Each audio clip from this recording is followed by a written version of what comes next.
बिस्मिल्लाहिर्रहमानिर्रहीम। अस्सलाम वालेकुम नाज़रीन, आप देख रहे हैं आवाज़। मैं हूँ बैरिस्टर एहतिशाम उमीरुद्दीन। एक तरफ तो पाकिस्तान तहरीक इंसाफ की जो जीत हुई है बाई इलेक्शंस में, उसके बाद उनका प्लान है कि अब चौधरी परवेज़ इलाही साहब चीफ मिनिस्टर होंगे 22 तारीख के इलेक्शन के बाद।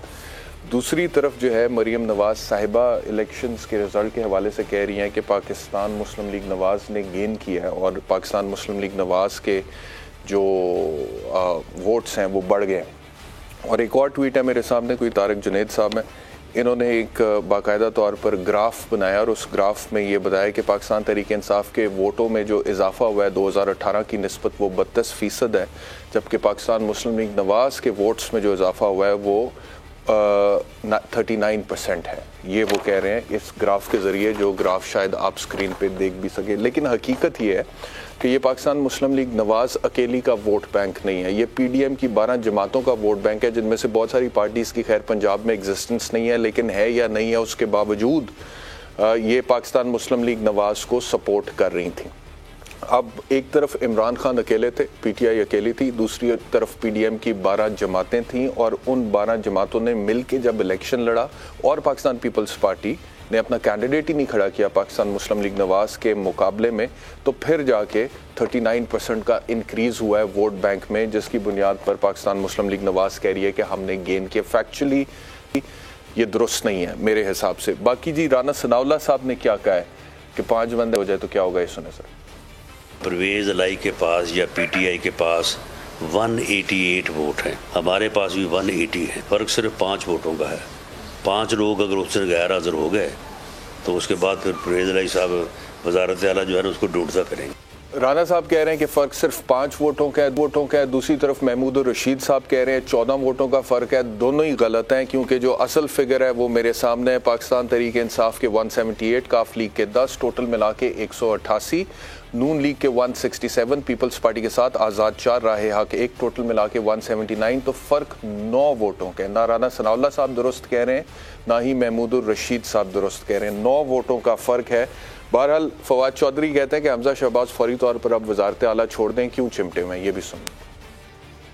हमजा शहबाज को चाहिए अपने ओहदे से लहदा हो जाए और परवेज़ इलाही साहब जो हैं उनको इंतज़ाम चलाने दें, बिकॉज हमने कल जो है वो तौसीक कर दी है पाकिस्तान तहरीक इंसाफ ने चौधरी परवेज़ इलाही की बतौर वज़ीर आला नॉमिनेशन की। लिहाजा हमजा शहबाज को अपने ओहदे से फौरी तौर पे कुछ शर्म करनी चाहिए, इतनी बुरी उनको डिफ़ीट हुई है। मरीम नवाज़ ने आके वो डिफ़ीट जो है वो एक्सेप्ट की है। कुदरती तरीका ये था कि हमजा शहबाज अपना इस्तीफ़ा टेंडर कर देते, लेकिन वो चिमटे हुए हैं।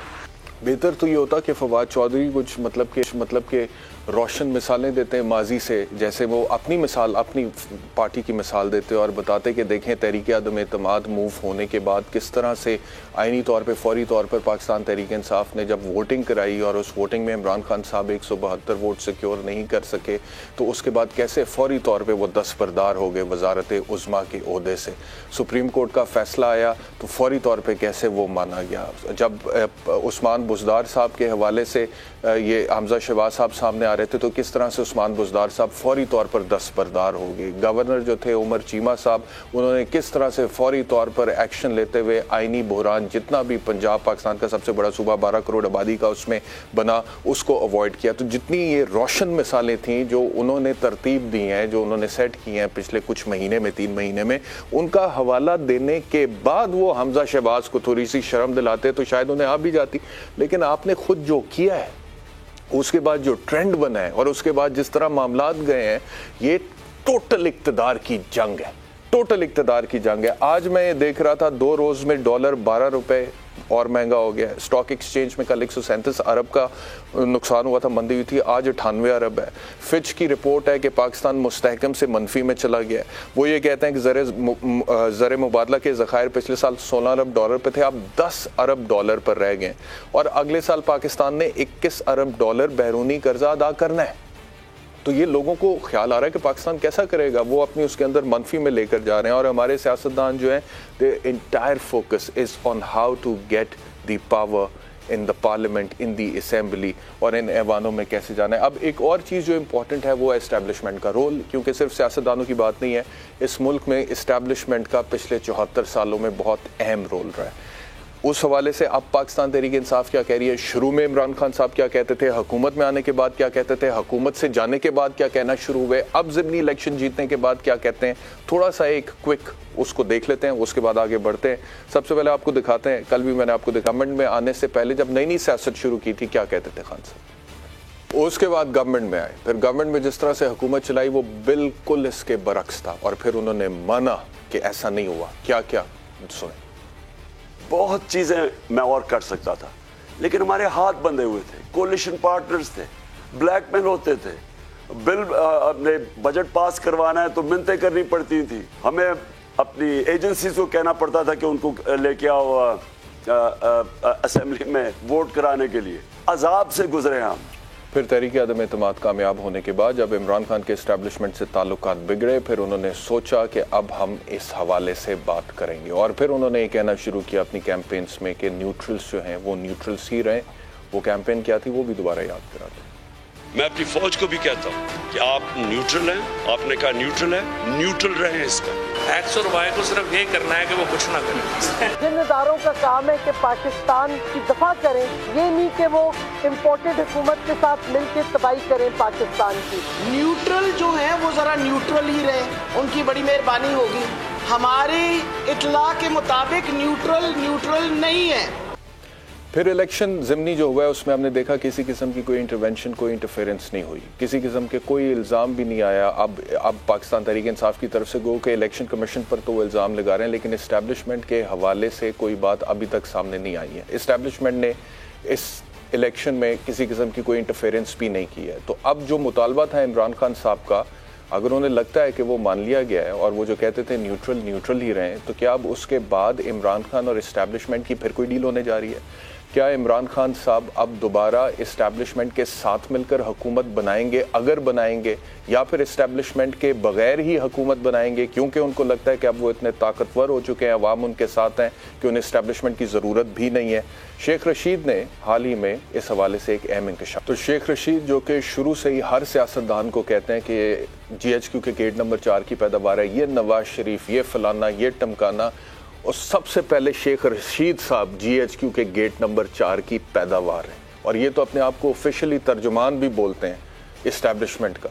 और शेख साहब जो हैं वो आगे हो के बात करते हैं, हर जब इनका दिल करता है फ़ौज के तर्जुमान बन के कहना शुरू कर देते हैं, जैसे फ़ौज अकेली ही नहीं की है और बाकियों के ऊपर इल्ज़ाम लगाते हैं। लेकिन बहरहाल वो कह रहे हैं इमरान खान साहब ने ये कहा है कि जी अब इस्टेब्लिशमेंट के ख़िलाफ़ बात नहीं करनी। लेकिन फवाद चौधरी आज क्या कह रहे हैं ये भी सुनो।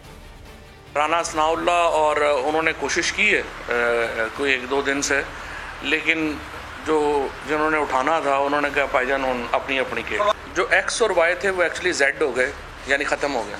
यानी कि शेख रशीद एक तरफ ये कह रहे हैं कि इमरान खान ने कहा कि इस्टेब्लिशमेंट के खिलाफ बात नहीं करनी, दूसरी तरफ फवाद चौधरी का कॉन्फिडेंस देखें कि वो कह रहे हैं कि वो एक्स और वाई फैक्टर थे वो अब जेड हो गए, यानी कि ख़त्म हो गया। एक्स वाई फैक्टर जेड हो गए यानी कि ख़त्म हो गए, ये फवाद चौधरी कह रहे हैं। ये कॉन्फिडेंस है फवाद चौधरी का।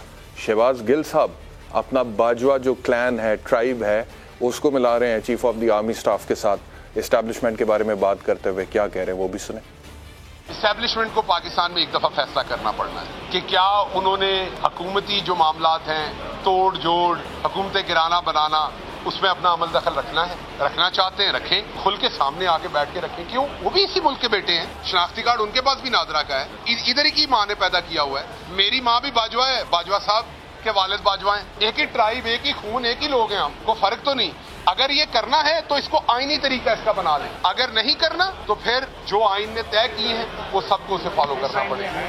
तो वो कहते हैं जी कि अगर तो आपने सियासत में जोड़ तोड़ करनी है तो इसका आईनी तरीका बना लें, और अगर आपने नहीं करनी तो भी फैसला कर लें। यानी कि अब जो शेख रशीद साहब कह रहे थे, इमरान खान साहब ने कहा है कि इस्टेब्लिशमेंट के ख़िलाफ़ बात नहीं करनी है, लेकिन पाकिस्तान तहरीक इंसाफ का जो माइंडसेट इस वक्त मुझे लग रहा है वो ये है कि उनको अब ये लग रहा है कि हम बहुत ताकतवर हैं, हमारे साथ अवाम खड़ी है, अवाम की ताकत हमारे साथ है, अब हमें इस्टेब्लिशमेंट की भी ज़रूरत नहीं है, लिहाजा हम अवाम के ज़ोर पर हुकूमत बनाएंगे जिस तरह से एक ट्रू डेमोक्रेसी में होता है। और इस्टेब्लिशमेंट अब जोड़ तोड़ करना और हुकूमतें बनाना गिराना और सियासी काम करना जो है वो ख़त्म कर दे, ये शहबाज गिल साहब कह रहे थे। अब ये स्टांस वक्ती तौर पर है, आगे जाके तब्दील होगा, नहीं होगा, यू टर्न होगा, नहीं होगा, एस्टैब्लिशमेंट का रोल बरकरार रहेगा, नहीं रहेगा, बहुत सारे सवाल हैं, इन पर बात करेंगे। एक ब्रेक लेते हैं। मुजीबुर रहमान शामी साहब सीनियर तर्जुमानिगार हमारे साथ होंगे आफ्टर द ब्रेक।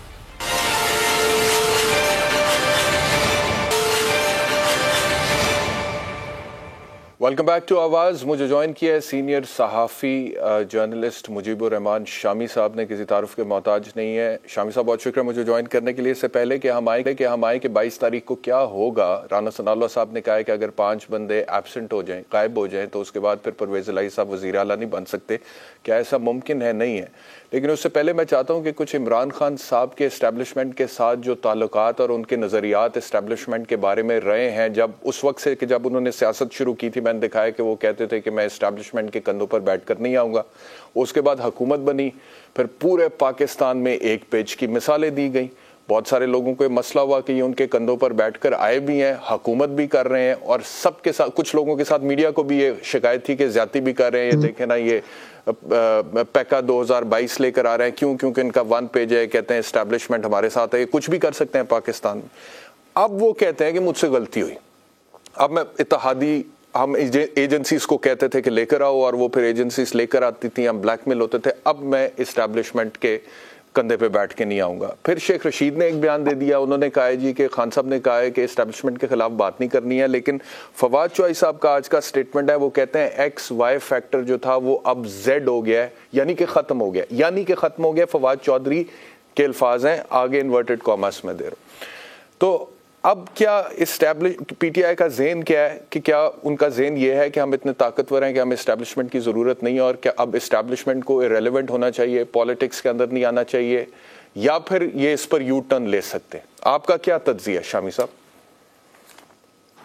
देखिए, जहां तक इमरान खान साहब का ताल्लुक है, वो तो किसी भी वक्त कोई भी पोजीशन इख्तियार कर सकते हैं, और बार बार वो ये कह रहे हैं कि यू टर्न लेना जो है ये लीडरशिप की अजमत होती है, उसकी हेट ही नहीं होती। और उन्होंने तो एस्टेब्लिशमेंट को भी ये मशवरा दिया है कि आप यू टर्न ले लें, अपनी बात मोड़ लें, पीछे हट जाएं, तो उसमें कोई मजाका नहीं है। और फिर मिसालें दी हैं हिटलर की और नेपोलियन की, कि जो अपनी जिद पे अड़े रहे और रूस में जाके फंस गए, उसकी सर्दी में उनकी फौजें तबाह हो गई। तो इमरान खान साहब तो न सिर्फ खुद यू टर्न लेने के बादशाह हैं, बल्कि वो एस्टेब्लिशमेंट को भी मशवरा दे रहे हैं कि आप यू टर्न ले लें। तो इमरान खान साहब तो किसी वक्त भी कोई मौक़िफ़ इख्तियार कर सकते हैं, लेकिन अब उनके इसमें कोई शुबा नहीं है कि एस्टेब्लिशमेंट ने जो न्यूट्रलिटी का दावा किया था वो वक्त की मीज़ान पर दुरुस्त साबित हुआ है। और ये जो ज़िमनी इंतखाबात हुए हैं उसमें किसी किस्म की कोई मदाखलत नहीं हुई।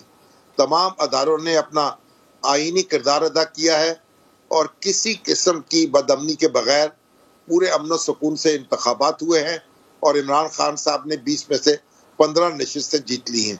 ये और बात है कि जीतने के बाद भी वो शुक्रगुजार नहीं हुए, बल्कि वो उन्होंने इलेक्शन कमीशन पर भी हमला किया है, और अपने दूसरे जो हरीफ हैं उनको भी नहीं बख्शा।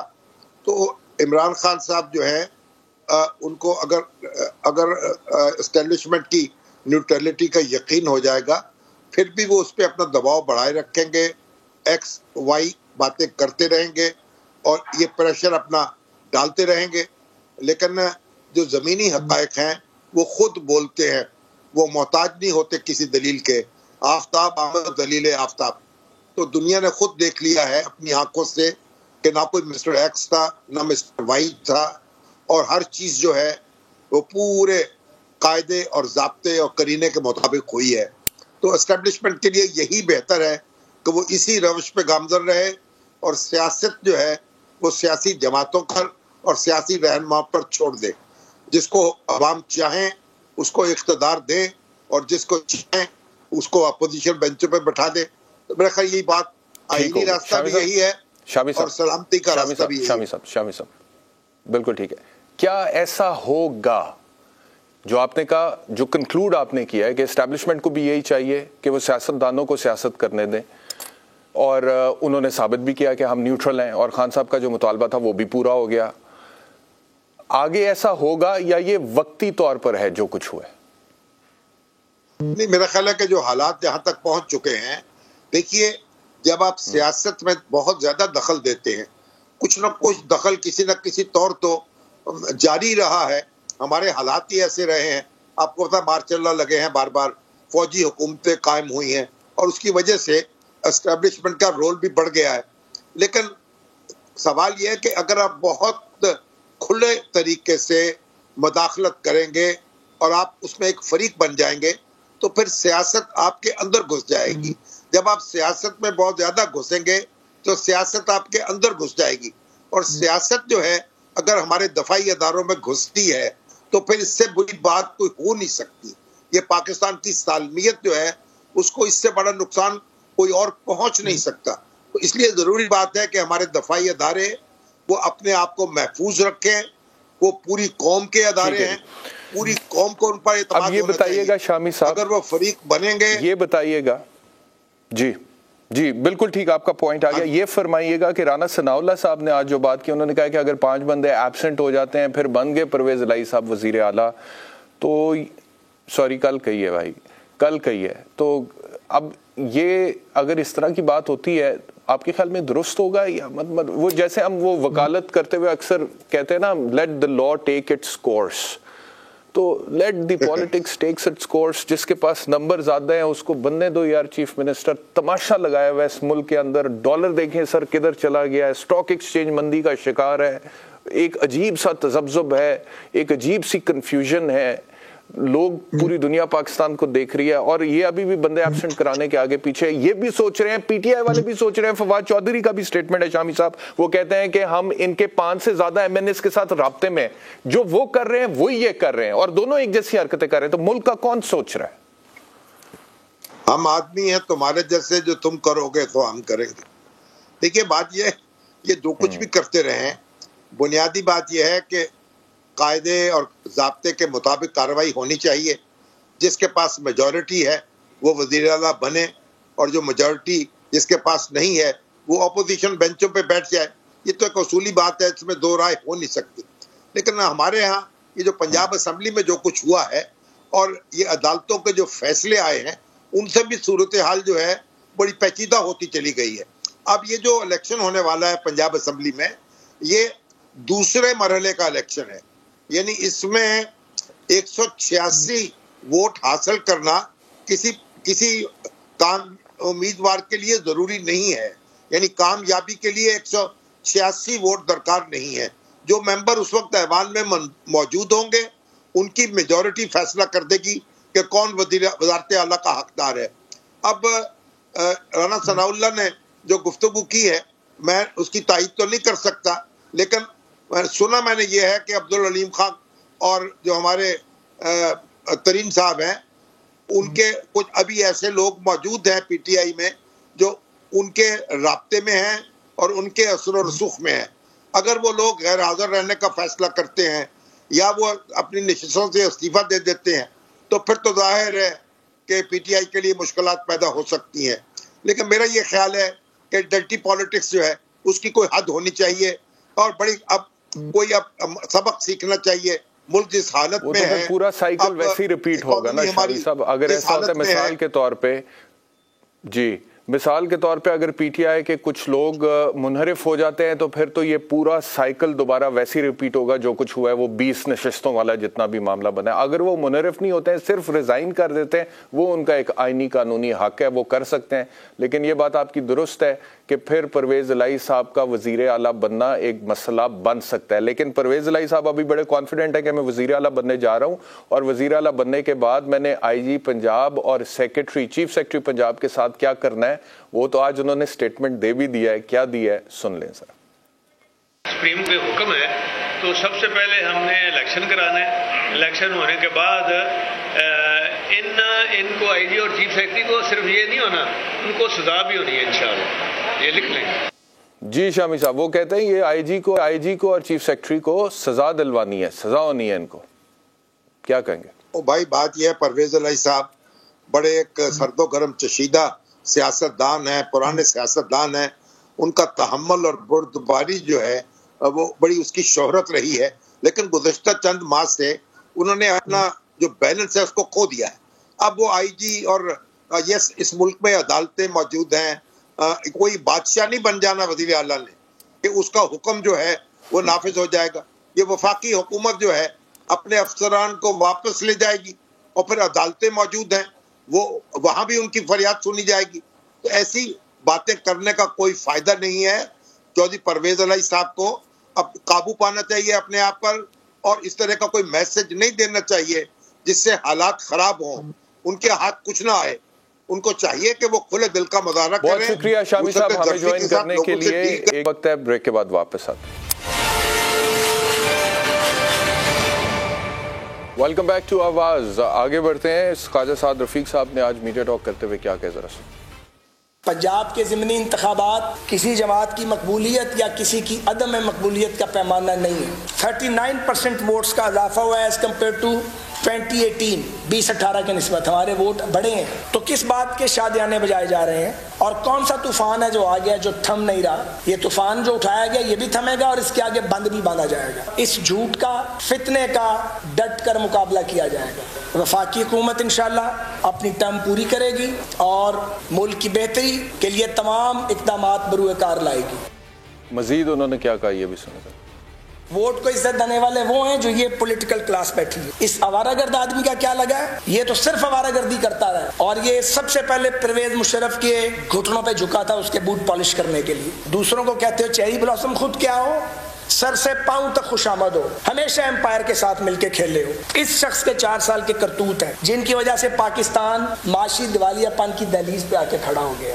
हमने पाकिस्तान के लार्जर इंटरेस्ट के अंदर ये हुकूमत का जो कांटों का हार है अपने गले डाल लिया। ये कोई फूलों की स्टेज नहीं है। हमें मालूम था आगे माइंस लगी हुई हैं, लेकिन क्या करें, हम अपने मुल्क को छोड़ के भाग जाते क्या? मुझे ज्वाइन किया पाकिस्तान पीपल्स पार्टी के सीनियर रहनुमा कमर जमान कायरा ने। कायरा साहब बहुत शुक्रिया हमें ज्वाइन करने के लिए। कायरा साहब, राना सनाउल्लाह साहब का आज का जो कल का जो स्टेटमेंट है जिसमें वो कह रहे हैं कि अगर 5 बंदे गायब हो जाते हैं तो फिर परवेज इलाही साहब वज़ीर आला बन नहीं सकते हैं, तो ये एक तो इसके ऊपर मैं आपसे सवाल करना चाहता हूँ। दूसरा ये कि जो फिगर्स मेरे सामने आ रहे हैं उसमें पीटीआई का जो कैंप है उसमें 188 का फिगर है, आप लोगों का जो कैंप है तमाम इत्तेहादी जमातें मिला के वो 179 का फिगर है। तो इस फिगर के होते हुए तो परवेज इलाही का ही वज़ीर आला बनना बनता है। ये अलग बात है कि परवेज इलाही पीटीआई का वज़ीर आला, उसके ऊपर एक और बहस हो सकती है, लेकिन इस फिगर को सामने रखते हुए तो इस फिगर के होते हुए क्या स्ट्रेटजी है, क्या करेंगे? ये राना सनाउल्लाह क्या कह रहे हैं? फिगर तो जो आपके पास है जी मेरे पास भी वही है, इसमें तो कोई दूसरी राय नहीं है बैरिस्टर साहब। और एन और ठीक जमहूरी तरीकाकार जो है वो यही है कि जिसकी मेजॉरिटी हो उसको गवर्नमेंट बनानी चाहिए। लेकिन जो सूरत हाल इस वक्त पीटीआई ने या स्पीकर साहब ने या बाकी लोगों ने इख्तियार की हुई है, उसके ऊपर मैं ना चाहते हुए भी ये तो कह सकता हूँ ना, ये रास्ता इख्तियार करना तो मुनासिब नहीं है और मैं नहीं समझता कि होना चाहिए। लेकिन फिर वो चारों ना चार होता है ना, कहते हैं do in Rome as Romans do, तो वो वाली कैफियत अगर कोई कर देता है तो फिर मजबूरी के तहत वो फैसले करने पड़ते हैं। लेकिन जो भी हिकमत अमली है वो आइंदा 2-4 रोज में आपके सामने आ जाएगी। अभी उस पर बात करना मुमकिन तो नहीं है, मुनासिब तो नहीं है। आपने कहा कि do in Rome what the Romans do, बड़ा मशहूर जुमला है। राना सनाउल्लाह साहब ने कहा कि जी 5 बंदे अगर एब्सेंट हो जाते हैं तो फिर परवेज इलाही साहब वज़ीर आला नहीं बन सकते। तो इस बात के कोई इम्कानात हैं कि 5 बंदे पाकिस्तान तहरीक इंसाफ के कैंप में से एब्सेंट हो जाएं ताकि परवेज इलाही वज़ीर आला ना बने? तो नहीं है जी कि वो क्या स्ट्रेटजी है, और अगर है भी तो मैं आपके साथ शेयर नहीं कर सकता। मैंने पहले गुजारिश की ना, स्ट्रेटजी की बातें अगर मीडिया पे बैठ के की जाए तो फिर तो मुनासिब नहीं रहता। नहीं, लेकिन ये मीडिया में ही स्टेटमेंट दिया उन्होंने, राना सनाउल्लाह साहब ने, 5 बंदे एब्सेंट होने वाला। जी मैं जो समझता हूँ मैं तो अपना जवाब दे सकता जी। आपके ख्याल में अगर 5 बंदे एब्सेंट करवाने की कोशिश करे पाकिस्तान मुस्लिम लीग नवाज, जो कि आपके इत्तेहादी हैं, वफाक में और पंजाब में आपने उनके खिलाफ कैंडिडेट भी खड़ा नहीं किया था, तो क्या ये दुरुस्त सियासत होगी? क्योंकि इसी तरह की सियासत के खिलाफ आप लोग कहते हैं कि नहीं होनी चाहिए। अभी आपने थोड़ी देर पहले खुद मुझे ये कहा कि जी जो फिगर्स हैं उसके मुताबिक ही मामला चलने चाहिए, लेकिन क्योंकि मामला पीटीआई की तरफ से गलत है तो 2 wrongs do make a right, you think? Barrister साहब, आप इस वक्त जबकि एक बड़ा क्रिटिकल टाइम है हमारे इत्तेहाद का भी और बाकी, तो आप हमारी जमातों के दरमियान मुझसे क्यों ऐसी स्टेटमेंट दिलवाना चाहते हैं बार बार सवाल करके? मैं इसका कोई जवाब आपको नहीं दे सकता। मेरे जो भी ख्याल है वो 22 तारीख के बाद ही आपसे शेयर करूं। इत्तेहाद को कोई खतरा है? नहीं, कोई खतरा नहीं। हुकूमत अपना टेन्योर पूरा करेगी वफाक में? हमारी पूरी कोशिश होगी, हमारा यही इरादा और अज़्म है, पर बिल्कुल पूरा करना चाहिए, इसलिए कि जो टर्म है वो पूरी होनी चाहिए। और इस वक्त पाकिस्तान फौरी तौर पे किसी नए इंतखाब का मुतहम्मिल भी नहीं है। आपका क्या ख्याल है कि इस वक्त अगर कोई केयरटेकर गवर्नमेंट आ जाती है और वो गवर्नमेंट आके आलमी और अंदरूनी दबाव सह लेगी, वो जो इमरान खान साहब के इस वक्त मुतालबात हैं, वो जो उनका इस वक्त एक लायानी किस्म का एक उन्होंने बयानिया बनाया हुआ है, क्या उसके आगे वो रजिस्ट कर पाएगी? वो तो इस वक्त हर इदारे के साथ लड़ने के मूड में, और आलमी दबाव बहुत है। क्या IMF का, क्या बाकी इदारों के साथ वो डील कर पाएंगे? क्या उनके साथ चाइना, उनके साथ टर्की, उनके साथ सऊदी अरेबिया, उनके साथ गल्फ यूनियन एंड अमेरिकन, क्या उनके साथ उस तरह ट्रीट करेंगे जिस तरह पाकिस्तान की हुकूमत के साथ अमकानी तौर पे है कि अब हमारी रिवाइवल की जरूरत है? अगर वो नहीं करेंगे तो पाकिस्तान का नाकाबिले तराफी नुकसान है कि इमीडिएट इलेक्शन की तरफ जाया जाए। एक थ्योरेटिकल क्वेश्चन जरूर है, लेकिन इसकी प्रैक्टिकल जो कॉम्प्लिकेशंस है वो भी देखनी चाहिए। हमारी दानिश में हो सकता है वो गलत हो, लेकिन हमारी दानिश में कॉम्प्लिकेशन ज्यादा है, लिहाजा फौरी ऑप्शन इलेक्शन कोई ऑप्शन नहीं। आपने कहा कि केयरटेकर गवर्नमेंट आती है तो क्या वो इदारों को बचा पाएगी इमरान खान से? आपने कहा कि केयरटेकर गवर्नमेंट आती है तो क्या वो आलमी लेवल पे जो दबाव है IMF के साथ डील कर पाएगी या दीगर मामलात में दबाव सह पाएगी? IMF का तो स्टेटमेंट कल आया जिसमें उन्होंने कहा कि पाकिस्तान में कोई भी गवर्नमेंट हो, हम मुज़ाकरात करने के लिए तैयार हैं, बशमूल इंटरम गवर्नमेंट के, ये IMF कह रहा है। दूसरा, आपको लगता है कि आप अगर कंटिन्यू करेंगे वफाक में तो सिर्फ इसलिए आप ये कह रहे हैं कि हम कंटिन्यू करेंगे क्योंकि हम इदारों को इमरान खान से बचाना चाहते हैं? That is the only reason you want to continue in the federal government? मैंने सिर्फ ये नहीं कहा कि हम कोई इदारों को बचाने की बात कर रहे हैं। इदारों को बचाना भी हमारा मकसद है। हुकूमत वक्त का सियासी जमातों का ये काम है।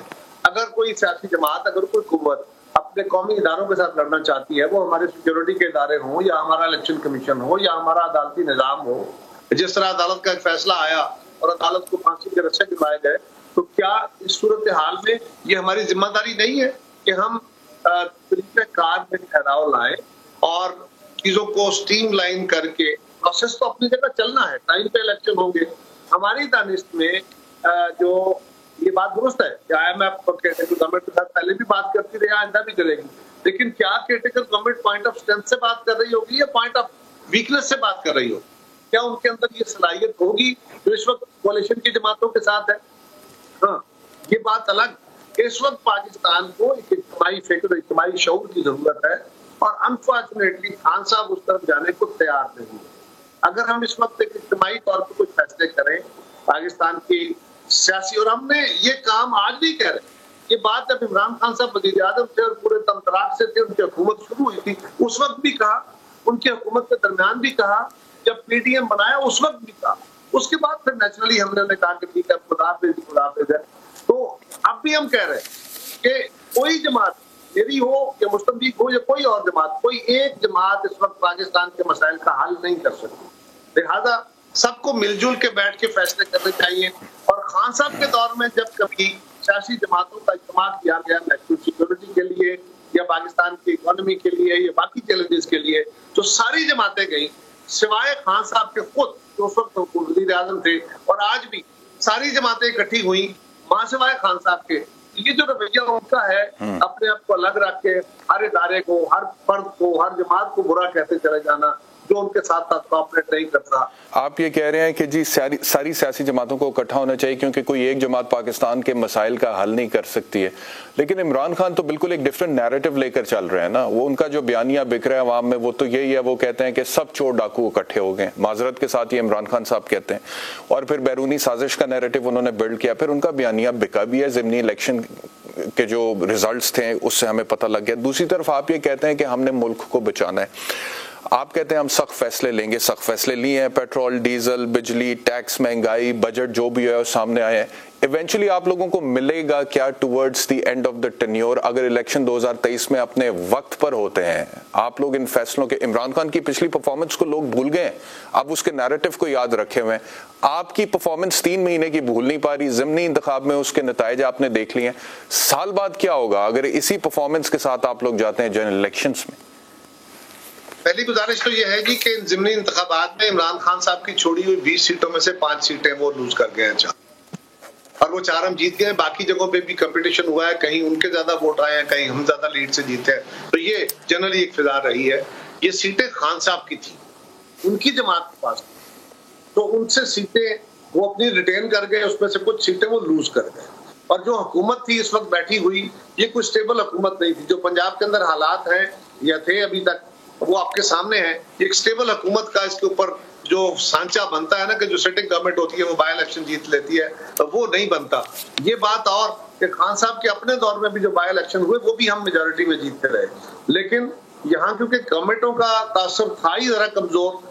ये लड़ाई जो स्पीकर साहब ने लड़ी, जो सदर पाकिस्तान का रवैया रहा, जो वजीर आजम साबिक का रवैया रहा, जो साबिक कौमी असम्बली के स्पीकर डिप्टी स्पीकर का रवैया रहा, जिसके ऊपर अदालत ने यहाँ तक कहा, उन्होंने अदालत ने सारे अमल को नेगेट किया, उसको गलत कहा, उसको गैर आईनी कहा, उसको सबवर्शन ऑफ कॉन्स्टिट्यूशन कहा। और एक जज साहब ने तो ये भी कहा कि इसके ऊपर कानून को अपना रास्ता लेना चाहिए और हुकूमत को फैसला करना चाहिए ताकि आइंदा ये इकदाम ना उठाए जा सके। लेकिन उन सारी बातों के बावजूद उनका बयानिया मकबूल है।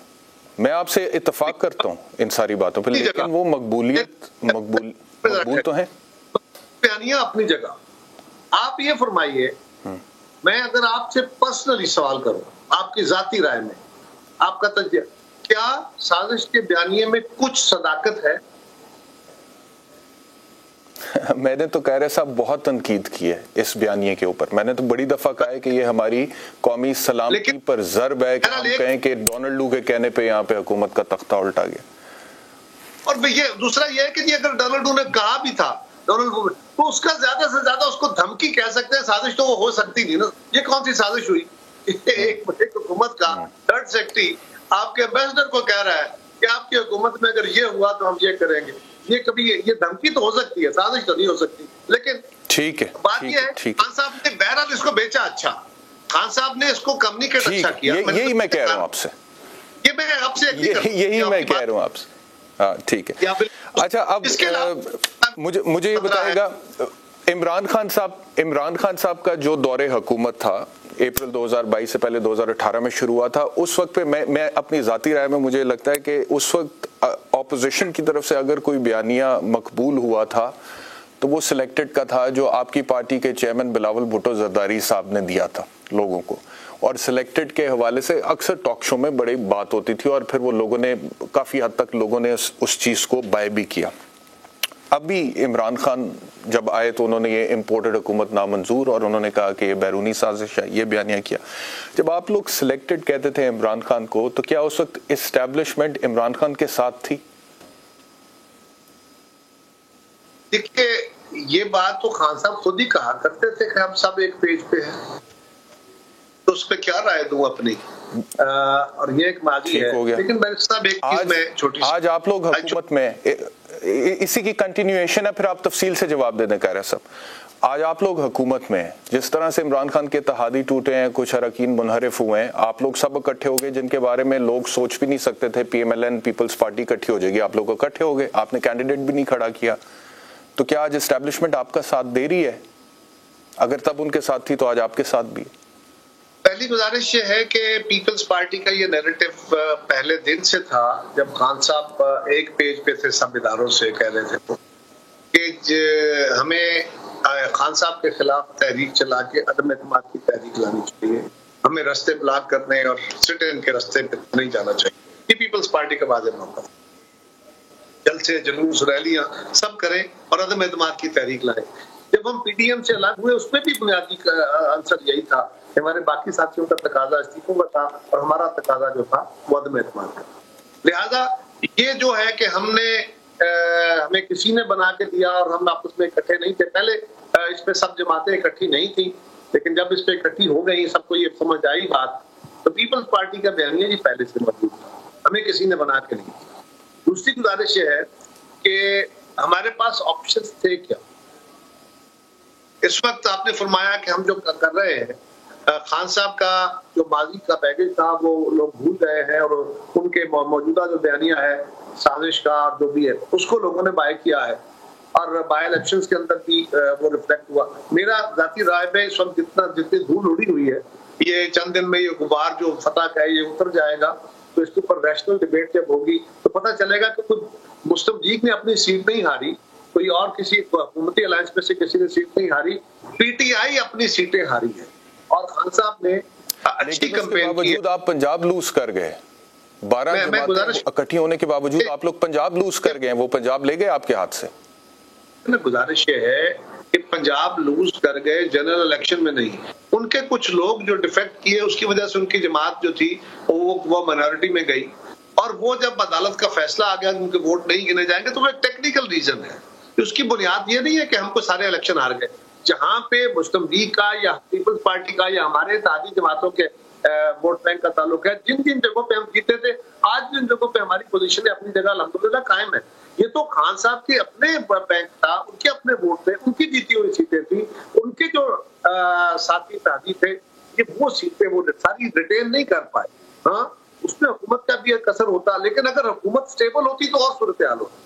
लेकिन मैं फिर कह रहा हूँ ना कि खान साहब ने एक अच्छी लड़ाई लड़ी, उन्होंने अपनी जो टेक्निक थी, भले वो टेक्निक मुल्क के लिए नुकसानदेह है, जमहूरियत के लिए नुकसानदेह है, लेकिन एक बात अगर मैं समझता हूँ पीपल्स पार्टी का ये व्यू है कि हमारा जितना मर्जी नुकसान हो जाए हम वो बर्दाश्त कर लेंगे, लेकिन इसकी बुनियाद पे अगर मुल्क का नुकसान होता है तो वो नहीं होने देंगे।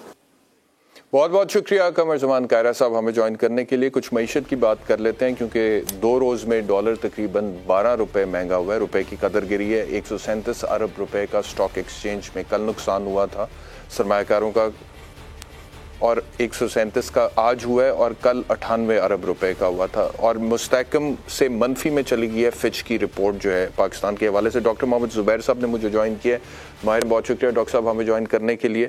डॉक्टर साहब ये बताइएगा कि जो सूरत हाल है ओवरऑल पॉलिटिक्स तो हमारे सामने और सियासी जमातों का हमें फोकस तो यही लग रहा है कि किस तरह से उन्होंने अपना इक़्तिदार सिक्योर करना है, कोई भी सियासी जमात है। इन द मीनवाइल इकॉनमी के साथ जो कुछ हो रहा है, आने वाले दिनों में और क्या भुगतना पड़ेगा पाकिस्तान के अवाम को?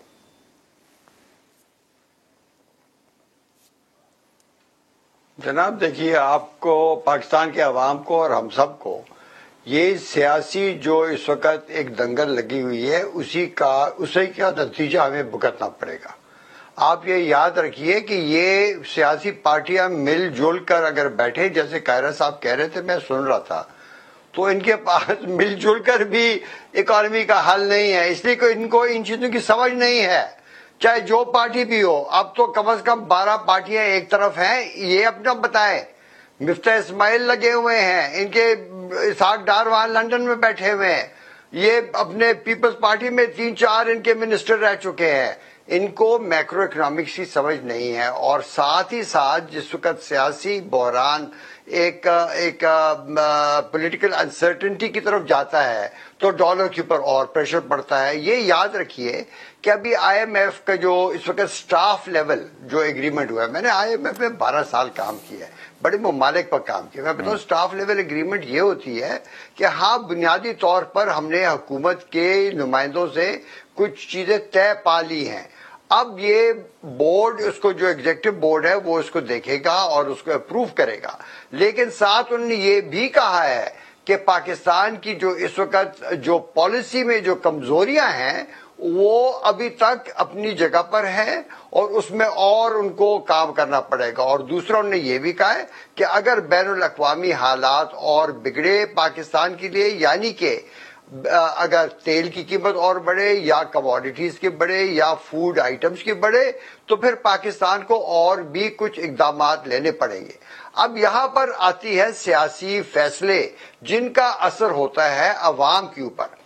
मैं पहले दिन से ये कह रहा हूं कि ये जो दिन है इलेक्शन से पहले, इलेक्शन के दौरान, ये यहाँ पर जो भी सियासी पार्टी हो, मैं ये नाम किसी का नहीं लेता, जो भी सियासी पार्टी हो वो इलेक्शन को सामने रखकर फैसले करती है।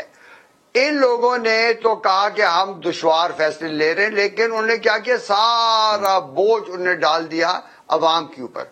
अगर इसकी जगह तो क्या जो करते इकोनॉमिक्स मुझे बताती है, मेरे 40 साल हो गए जब मैंने PhD किया जॉर्ज हॉपकिंस से, वो ये कहते हैं कि आपने अपने हुकूमत के, मैं बताऊं जी, अखराजात